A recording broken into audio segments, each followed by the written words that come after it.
When I first heard they were making a standalone film about a young Willy Wonka, I thought, here we go again. Another well-loved property being milked to the bone by a major studio. Even when they cast Timothée Chalamet as a titular role, I was still unmoved to go and see this movie. This really smelt like another lazy spin-off to show Warner Brothers' lack of imagination to produce an original film. But then I saw the trailer. I was still skeptical prior to watching the trailer. In my usual smug manner, I sniggered and thought, let's see if this manages to impress me. And by the end of the trailer I thought, is this meant to be Paddington in disguise? Yes, I would love it if Wonka reveals himself to be a marmalade-loving bear as a twist of the film. But on a serious note, I was actually quite interested.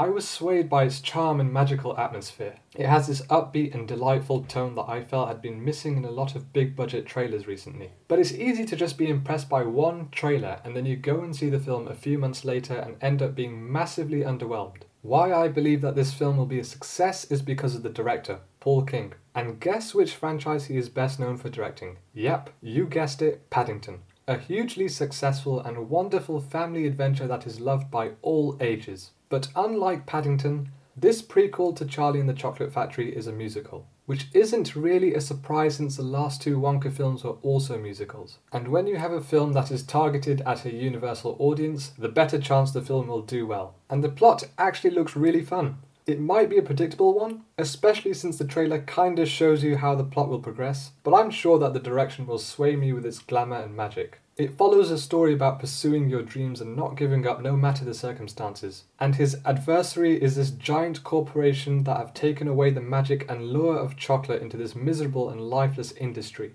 Wonka seeks to rejuvenate the product by embracing its wonder and magic, bringing joy to the people of this town by taking them back to their inner childhood. And I guess the key theme is hugely relatable in that you shouldn't let your childhood dreams and aspirations fade out. Don't take everything so seriously. It's okay to have fun once in a while. And that's why I think this movie will do well. I think we will be watching this with a great big grin on our faces. It's got a great supporting cast of comedic actors. Rowan Atkinson for me is a standout. He's playing a priest running away from a giraffe. What more do I need to say here? He may play a small role in this movie, but let's not forget how he stole the show in Love Actually with his comedic genius. And he was only in the film for a few minutes. The cinematography looks great, and that means they're going to make every scene featuring all sorts of candy and chocolate as eye-popping and mouth-watering as you can possibly imagine. But a key thing that could affect the movie's quality is the musical numbers. I am not too certain that they will be as catchy and memorable as the ones from the 1971 films, but probably won't be a techno-surreal nightmare like in Tim Burton's version. However, if all of the musical numbers turn out to be underwhelming, then that will be quite problematic. I recall Mary Poppins Returns failing to hit the top 10 list of the 2018 box office. It did fairly well, grossing $300 million, but the musical numbers were not particularly memorable and the story pretty much copy and pasted the original movie's plot. But Wonka's story is clearly different from Charlie and the Chocolate Factory, and all it really needs is one musical number to be catchy and help elevate its potential to be in the top 10 grossing films of 2023. Another great factor for the movie is that its release date is set for December, Christmas season, and this is a period where films have done surprisingly well at the box office. So well in fact, that the last two highest grossing films of 2022 and 2021 were released in December. The two being Avatar: The Way of Water and Spider-Man: No Way Home. Two films that are a part of a franchise, just like Wonka. And honestly, I don't see another movie competing with it during this Christmas season. Disney's Wish could be a surprise hit, but I don't really see any other film getting the better of Wonka. And no, I do not think Aquaman and the Lost Kingdom will beat out Wonka. In terms of its performance, it should make the top 10 grossing films of the year. If it doesn't, then it's a failure. Because realistically, it should be making more than Ant-Man 3. And if you can't beat that, then don't even think about a sequel. Wonka has a budget of $125 million.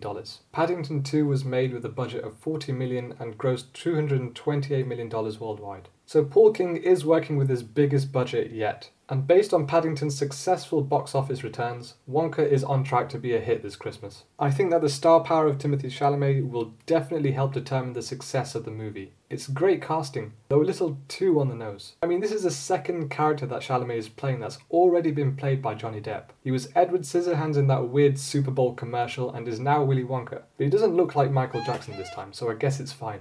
But the fact that he dated Depp's daughter just makes his casting so suspicious. Hollywood are really trying to force him as the heir to Johnny Depp. What's next? Is he going to be Jack Sparrow in the Pirates of the Caribbean reboot? I shouldn't have mentioned that. I've just given Disney a freebie. What am I doing? Another thing to take in is that Wonka is a character written by literally one of the most influential children's authors of all time. If you don't know any of Roald Dahl's books, you'll definitely have heard of the numerous movies that his books have been adapted from. And this massive fan base shows how strongly attached people are towards Roald Dahl's stories and his characters. Having an established audience for the movie is already enough to see Wonka climb its way up the international box office. I also feel that Warner Brothers and Netflix have made an astute choice in acquiring the rights of Roald Dahl's best-selling books, because the success of Wonka gives them a plethora of Roald Dahl adaptations to choose from. Like for the next 10 years, you'll see an adaptation released every year. I mean, you've already seen the Matilda musical and that awful remake of The Witches, and even in the failure of The Witches, people are still excited and never tired of seeing Roald Dahl film,